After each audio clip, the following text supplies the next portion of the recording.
예배라는 제목으로 로마서 강의 35번째 말씀 증거토록 하겠습니다. 경청운동을 이제 시작했는데요. 우리 다시 한번 이렇게 인사해요. 우리는 함께 듣고 들려주는 사랑의 교회입니다. 인사하겠습니다.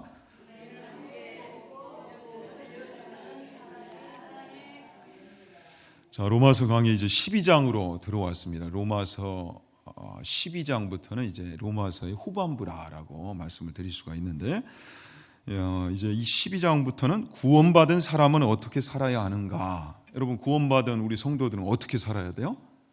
잘 살아야 되겠죠. 근데 그 잘 사는 게 어떤 건가? 이것을 이제 12장부터 쭉 소개를 한단 말이에요. 구체적으로 성도의 이 신앙생활의 지표, 윤리에 대해서 풍성하게 우리에게 소개하고 있습니다. 그런데 그 문을 어떻게 여는가 보았더니, 지난 시간 우리가 12장 1절 상반절을 살펴봤지만, 하나님의 모든 자비하심으로 권하노니, 이렇게 시작하고 있어요.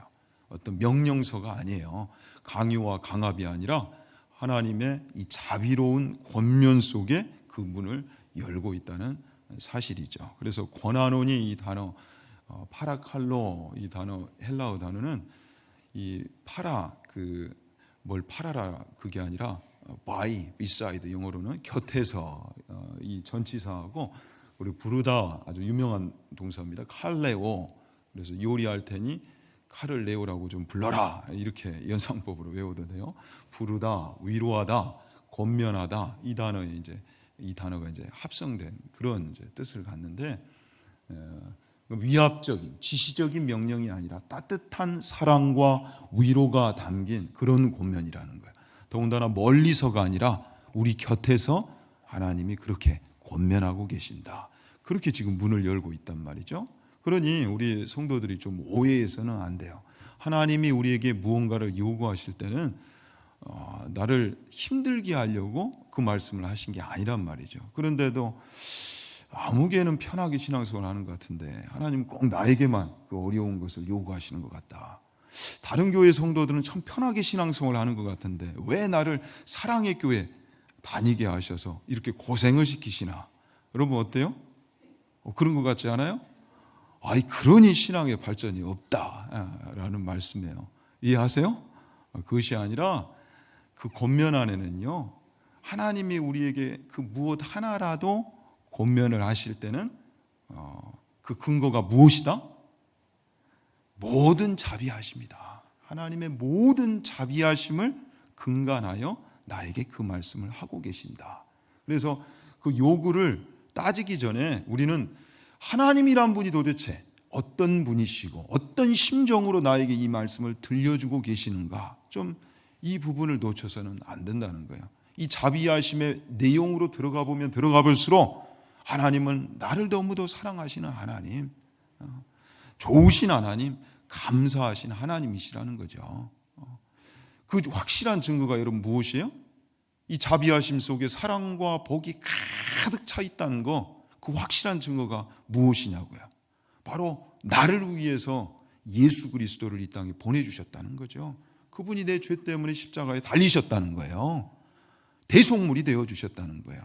자, 그것을 안다면 다 이해할 수 없어도 심지어 하나님의 그 말씀을요, 아멘으로 화답할 수 있는 까닭은 나에게 하나님은 그런 하나님이시라는 거죠.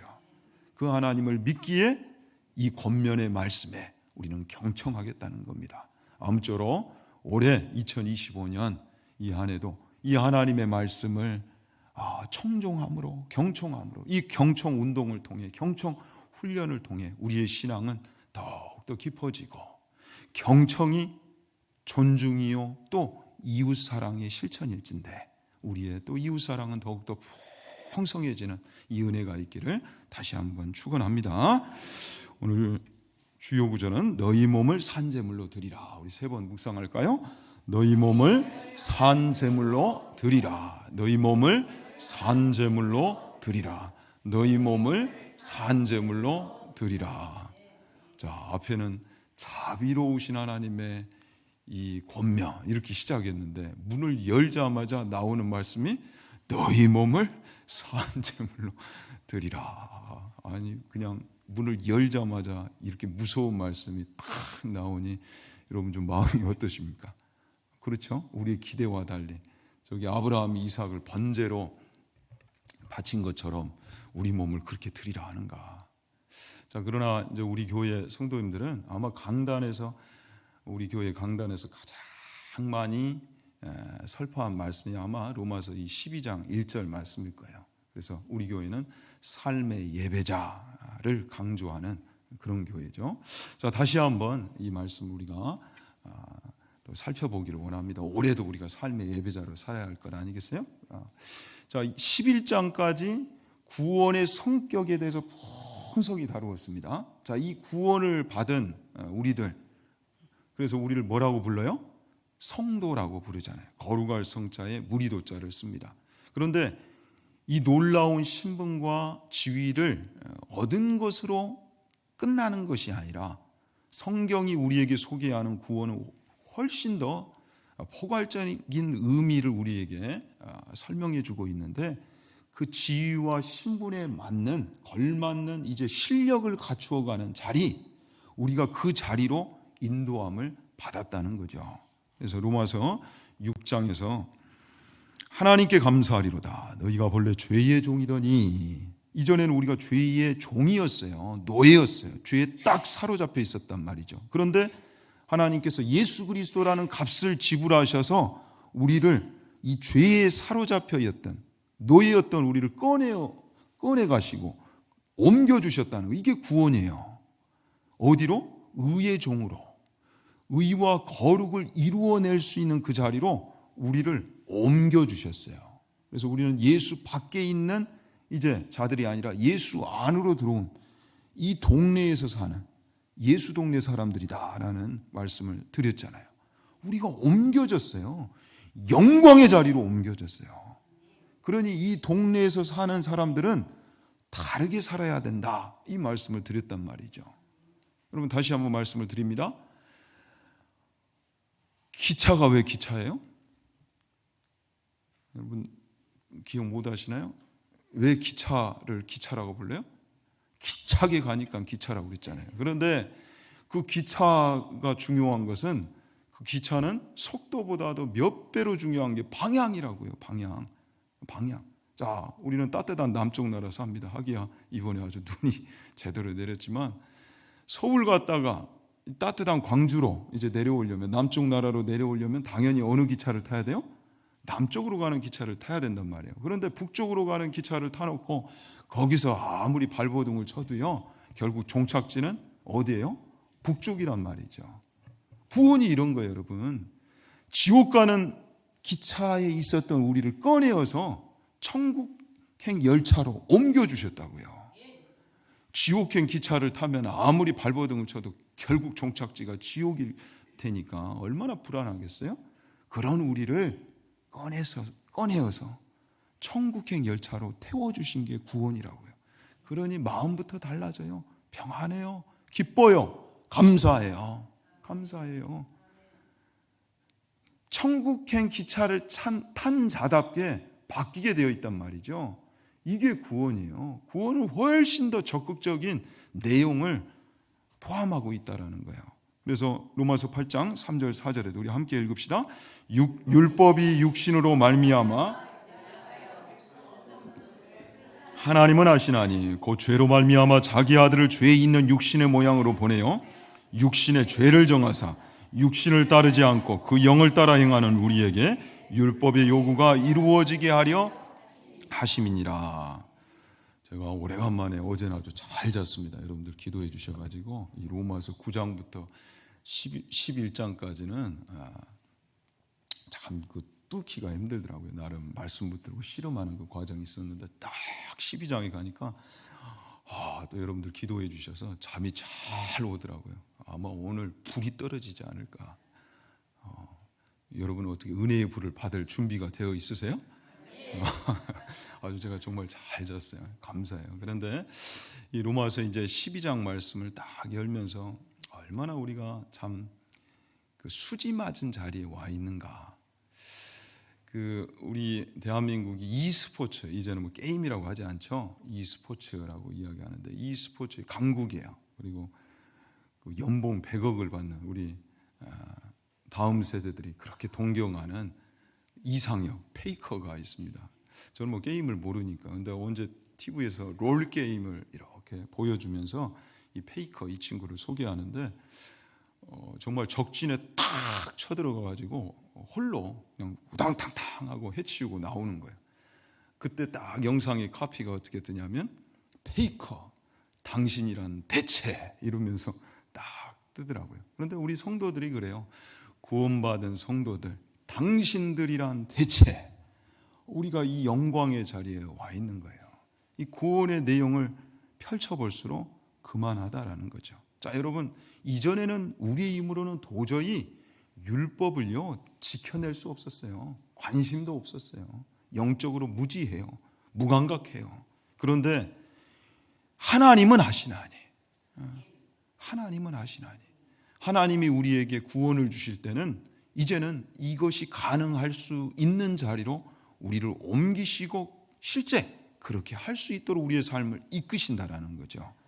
예수 그리스도를 분명히 그럴 수 있도록 값으로 지불하신 그 하나님, 그 하나님이 우리를 그렇게 사랑하셔서 옮겨놓으신 자리가 바로 구원의 자리예요. 그래서 4절에 육신을 따르지 않고 그 영을 따라 행하는 우리에게 율법의 요구가 이루어지게 하려 하십니다. 이제는 구원이라는 것은 보다 적극적으로 그 율법의 요구를 하나하나 이루어낼 수 있는 그 자리에 우리가 옮겨진 거예요. 그러니 얼마나 영광스러워요. 놀라운 것이죠. 죄에 사로잡혀서 힘써봐야 죄의 열매만 맺었던 우리가 이제는 하나님의 영광을 위한 자리에서 의의 열매를 맺어갈 수 있는 그런 인생이 되었다는 거예요. 여러분, 구원은 놀라운 거예요. 성도의 자리는 너무도 존귀한 거예요. 그 자리에 지금 우리가 와 있는 거예요. 그러니 이 구원이라는 은혜의 가치를 알면 알수록, 헤아리면 헤아릴수록 어찌 기뻐하지 아니할 수 있고 감사하지 아니할 수 있겠어요. 찬송이 매일의 삶에 터져 나올 만큼 그 위대한 자리에, 어마무시한 자리에 우리가 지금 와 있는 거예요. 그게 구원이에요. 성경이, 로마서가 펼쳐내고 우리에게 설명하는 구원이 바로 그런 자리라는 거죠. 그래서 우리 성도들이 착각하는 이 부분들을 좀 이제는 전환해 갈 필요가 있습니다. 자, 많은 분들이 오해하는 것 중에 하나가, 그러니 신앙생활이 재미가 없어요.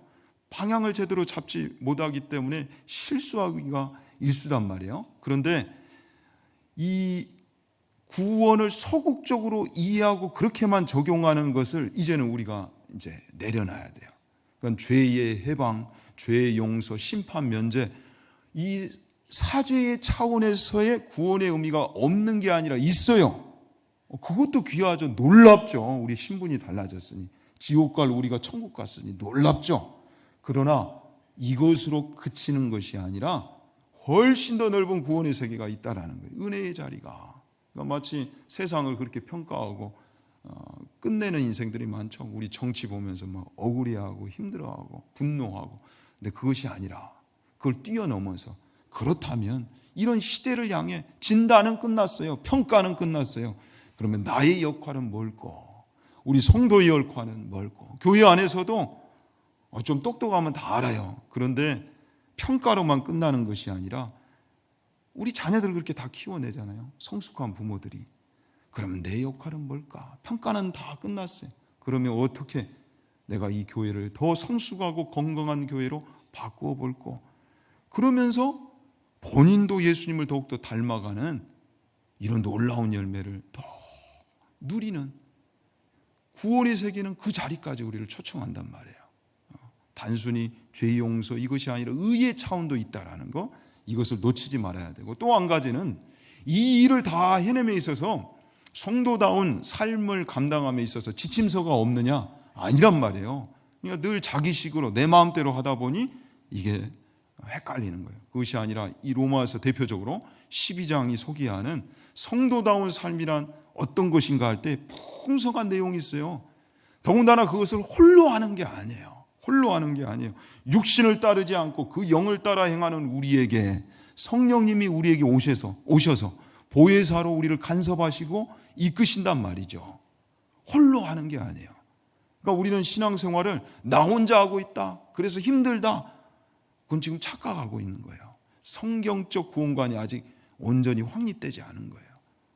아무쪼록 이 구원의 문을 성경은 보다 넓게 열고 우리를 초청하고 있는데, 그 세계로 더욱더 들어가고 풍성한 이 의의 열매를 맺을 수 있는 우리 모두가 될 수 있기를 진심으로 축원합니다. 자, 이렇게 이제 시작되는 내용이 오늘 이제 12장 1절 하반절 말씀이죠. 우리 다시 한번 읽읍시다. 너희 몸을 하나님이 기뻐하시는 거룩한 산제물로 드리라. 이는 너희가 드릴 영적 예배니라. 영적 예배. 올해도 우리가 이제 삶의 예배자로 살아가야 되는데, 그래서 이 영적 예배는 우리 사랑의 교회 성도님들은 잘 아십니다. 어떤 영적 예배, 참 예배, 진정한 예배는 추상적, 초월적, 이상적, 관념적 예배가 아니라 무엇을 드리는 거예요? 무엇을 드리는 거예요? 여러분, 무엇을 드리는 거예요? 그렇게 많이 우리가 함께 이 말씀을 하는데, 무엇을 드리는 거예요? 그죠. 여러분 몸뚱아리, 예? 그렇잖아요. 너희 몸을 하나님이 기뻐하시는 거룩한 산제물로 드리라. 우리 자신을, 그죠? 우리의 일상을, 우리의 삶을 하나님께 드리는 그것이 진짜 예배라고요. 주일날 내가 1시간 하나님 앞에 드렸으니 이제 끝이다, 이게 아닌 것을 우리는 다 알잖아요. 이 구절이 나온 배경도 그렇습니다. 유대인들이 소극적으로 신앙생활을 했어요. 바리새인들이. 자, 그거 했으니 하나님 이제 내놓으세요. 내 시간 드렸고 내 물질 드렸고 예배했으니, 제사 드렸으니 내놓으세요. 이렇게 신앙생활을 했다는 거 아니겠어요? 그것으로 종교적 책임을 다한 것으로 알았어요. 근데 그건 건강한 신앙생활이 아니라고요. 성숙한 신앙생활이 아니라고요. 우리의 구원은요, 그 구원을 받은 성도들이 드리는 이 영적 예배는요, 삶의 예배는요, 훨씬 더 큰 의미를 가져요. 하나님과의 관계가 그 정도밖에 안 되느냐 말이죠. 영원한 천국과 이 놀라운 신분을 우리에게 주셨는데, 자녀를 세상에 삼으셨는데, 하나님과의 그 관계를 그 정도밖에 여기면서 사는 그런 신앙생활, 건강하지 않다는 거죠. 우리 자녀들도 용돈 주면 그거 받으려고 집에 오고 또 떠나요. 이런 관계, 좋은 건강한 부모와 자식 간의 관계라고 할 수가 있어요? 아니라는 거죠. 사랑하는 관계인데, 그죠? 모든 것을 다 줄 수 있는 관계인데 자식은 부모를 그 정도밖에 여기지 않는 거예요. 그러니까 관계적인 죄가 무서운 거예요. 성경은 하나님과 우리와의 관계를 이 예배의 관계로 묶으실 땐, 구원의 관계로 묶으실 땐 그 정도가 아니라는 사실입니다. 우리는 이것을 알아야 돼요. 실제 제사를 드린다라고 할 때도 여러분 어떻습니까? 제사를 드린다는 건 그 제사를 받는 대상에 있어서 지극한 정성이요, 또 신앙 고백이요, 아울러서 제물을 딱 드릴 때는 그것은 이제 내 소유예요? 아니에요. 그걸 바친 대상에게 이젠 드린 거기 때문에 내 것이 아니에요. 내 권리하에 있지 않아요. 그분께 드리는, 그리고 이제 그분의 소유가 된 것을 인정하는 거란 말이죠. 자, 그런데 여기서 너희 몸을 하나님이 기뻐하시는 거룩한 산제물로 드린다 할 때는 우리 자신을 바치는 거예요. 그러면 이제 어떤 신앙 고백이 이 안에 담겨 있는 겁니까? 나는 누구의 것이다? 하나님의 것이다. 내 마음대로 살겠습니다, 이게 아니라 하나님, 이제는 하나님의 뜻대로 살겠습니다, 이 고백이 담겨 있는 예배라고요. 이해되시죠? 그래서 매일의 일상에서 우리의 몸을 가지고 하나님의 말씀을 실천하는 삶, 그리고 하나님을 상대하기 때문에 우리 자신을 하나님의 뜻대로, 그 기쁘신 뜻대로 바꾸어가는, 변화시켜가는 삶, 그리고 하나님의 이 사랑의 말씀, 권면의 말씀을 적극적으로 또 자발적으로 기쁨으로 순종하는 그 삶을 드리는 예배가 영적 예배, 그리고 우리 교회에서 그렇게 강조하는 삶의 예배자의 모습인 것입니다. 그래서 이 삶의 예배자는 주권신앙을 붙드는 예배예요. 이것을 놓치면 진정한 예배가 아니라는 것을 우리는 고백하는 거죠. 저는 지난 시간 지난주 1인 3역을 했어요. 저희 아내가 이제 감기 병원에 가보니까 독감은 아니고 연말 연시 돼서 아리를 할 만하죠. 몸살이 나가지고 그렇다 보니 저에게 딱 떨어진 역할이 뭡니까? 주부 역할을 해야 하잖아. 아이들 밥도 먹이고 나도 밥을 먹고. 세상에 이때마다 우리 자매님들이 얼마나 위대하게 보이는지, 크신 분들이다 이러면서 또 그 역할을 감당을 한번 해봤어요. 아울러 교회에서는 또 목사 역할을 해야 되고, 또 우리 가정에서는 또 자녀들을 키워내야 되니까 부모의 역할을 감당을 해야 되잖아요. 근데 여러분, 자녀들 키우는 게 어떻게 쉽습니까? 어렵습니까? 먼저 인생을 그래서 자녀들 키워내신 우리 선배님들이 참 귀하게 보여요. 훌륭하게 보여요. 각 가정마다 그래서 이 자녀들을 키워가면서 자녀들을 양육하는 일종의 교육 철학이 있잖아요. 없어요, 여러분? 막 키웁니까? 하기야 막 키워도 잘 자라면 되지요. 그런데 저희 이제 가정도 훌륭하진 않지만 나름 이제 성경을 기준으로 그런 교육 철학들을 이제 세워가고 있는데, 저희 이제 집은 결과보다는 어찌됐든 자세를 더 중요하게 여겨요. 인생이 그냥 하루 이틀의 싸움이 아니잖아요. 쌓여져 가야 되기 때문에 갈수록 훌륭해지려면 이 자세가 중요하다. 그래서 여러 번 강단에서도 소개를 했지만, 훌륭한 배우자 만나게 해주세요. 이 기도 이상으로 너희들이 훌륭한 배우자가 돼야 된다. 이게 중요하고, 또 한 가지가 저희 이제 가정은 좀 특이한 게 성적표를 우리 자녀들이 자의적으로 공개할 것을 허용하는 가정입니다. 그러니까 무조건 내놔라 이게 아니라, 저나 저희 아내도 자라면서 느꼈던 게 가장 초라할 때가 언젠가 봤더니 부모님 앞에 성적표 내놓을 때더라고요. 왜 이렇게 작아지는지. 그게 아주 지독하게 뭔가 아싸한 그게 있어서 우리 자녀들에게는 좀 그것을 자유권을 줬어요. 어느 정도는 알지만 그러나 자세한 건 진짜 몰라요. 그래서 저희들이 열심히 해가지고 뭔가 보람도 느끼고 자랑할 만하면 부모에게 그 성적표 가져온다 안 가져온다? 가져오겠죠. 근데 저희 자녀들 많이 가져올까요? 안 가져올까요? 별로 못 봤어요. 그러니까 아직도 자기들이 보기에도 이게 만족이 안 된다는 거죠. 그러나 이 성적표는 부모의 성적표가 아니에요. 자녀들의 성적표예요. 그러니까 하나님 앞에 또 자기 앞에 인생을 어떻게 갖고 갈 거라는 부분에서 본인들이 적극성을 가져야 돼요. 본인들이 그 성적표 들고 대학에도 자기가 가는 거고요. 또 취직을 할 때도 본인들이 가지고 가는 거예요. 그러니까 이런 독립성을 이제 키워가야 되는데, 저희 지난주 금요일쯤인가는 저희 아들이 방학을 했다고, 방학 첫날이라고 이번 주 3일간 또 겨울 캠프 다녀오잖아요. 그런데 방학했다고 다녀오라 했는데 직접 그 학원 원장님한테 전화를 해가지고 그 방학이니까 제가 좀 쉬어야 되겠습니다. 그래서 설득을 했대. 그걸로 그렇게 기뻐하더라고. 그래서 때는 요때다. 한번 또 훈육에 들어가야 되겠다 생각을 해가지고 제가 오래간만에 좀 잔소리를 했어요.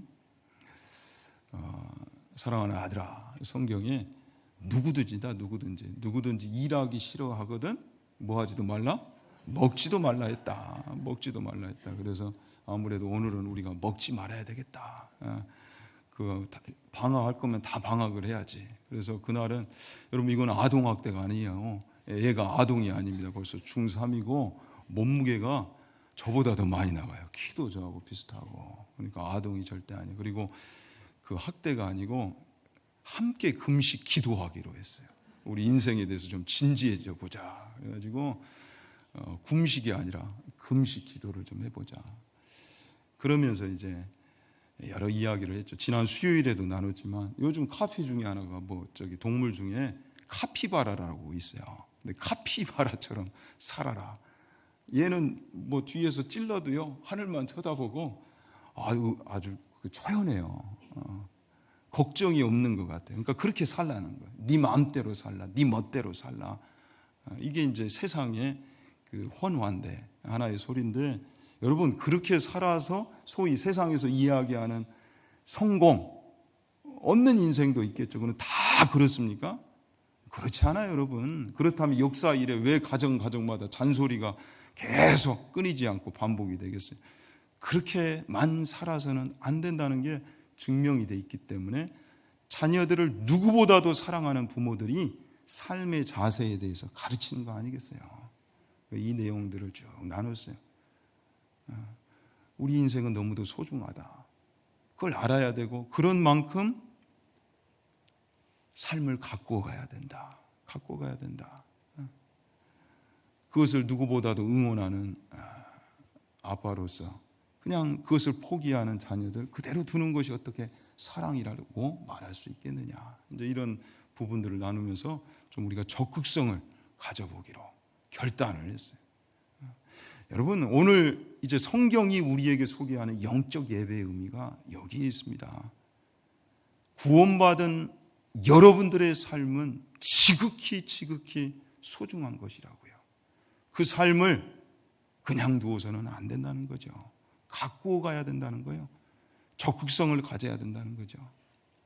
그래서 우리 성도들은 수동적인 그런 예배자, 형식적인 예배자, 흉내만 내는 크리스천, 문인만 내는 크리스천, 가면 쓴 크리스천이 되어서는 안 된다는 거예요. 이 놀라운 영광의 삶을 우리에게 주셨는데 그 삶을 가꾸어가는 예배를 품고 하나님 앞에 나와야 된다는 거죠. 이게 영적 예배라는 거예요. 우리의 몸뚱이를, 몸을, 우리 자신을 산제물로 드린다라는 의미는 여기에 있어요. 사랑하는 여러분, 그런데 이 영광의 삶을 위해 누가 값이 되셨다고요? 예수 그리스도가 값이 되셨다고요. 친히 나를 위해, 나를 기대하는 마음으로 그 예수님이 십자가를 지셨다고요. 그러면서 우리에게 성경은 다시 한번 이렇게 말씀합니다. 마태복음 16장 24절 함께 읽읍시다.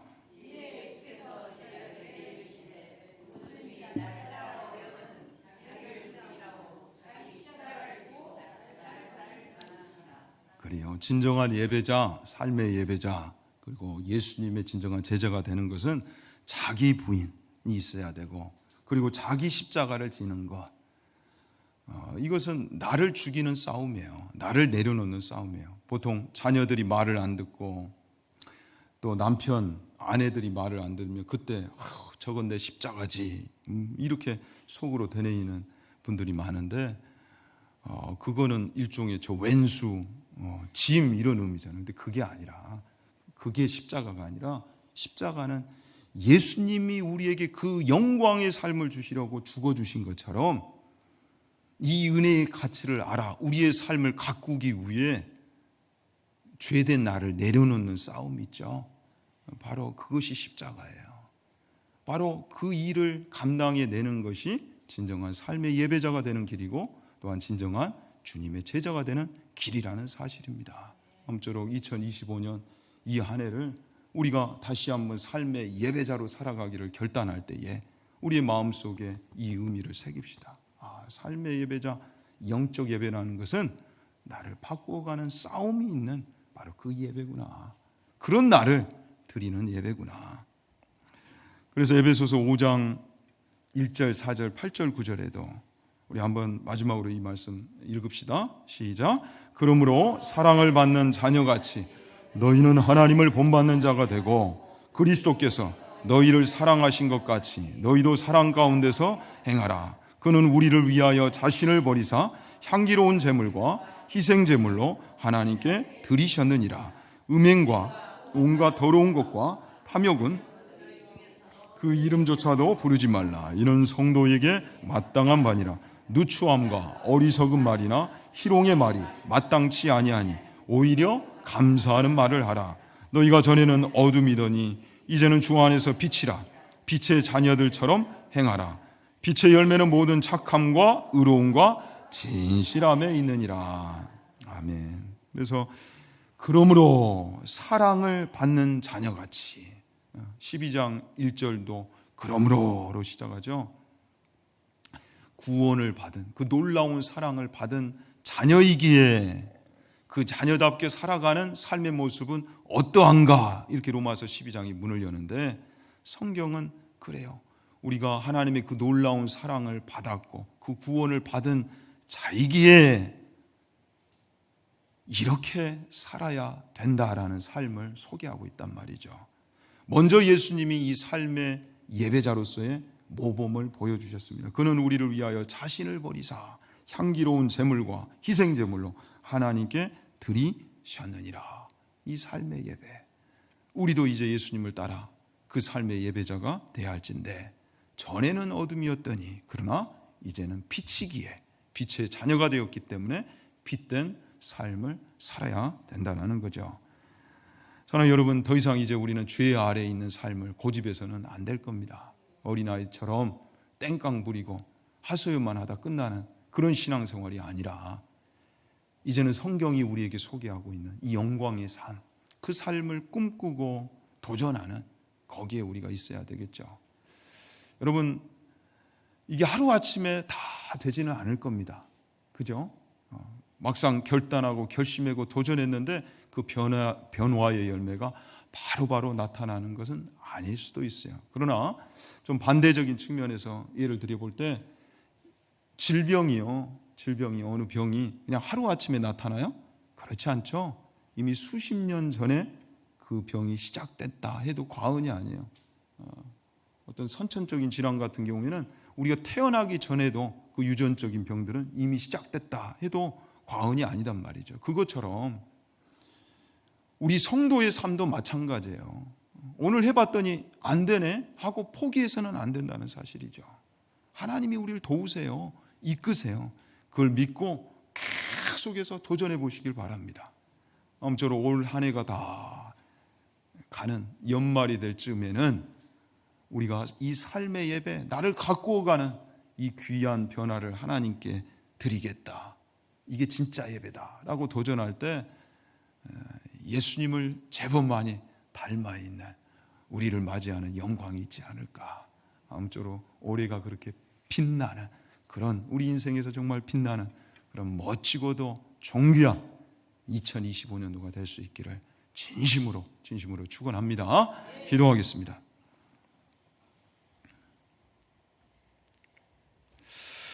하나님 아버지, 죄와 허물로 가득했던 우리를 성도여, 의의 종이여, 하나님의 자녀라는 영광의 자리로 옮겨주시고 이제는 하나님의 뜻을 따라 우리의 몸을, 우리의 삶을, 또한 우리의 일상을 드릴 수 있게 하시니 진심으로 감사드립니다.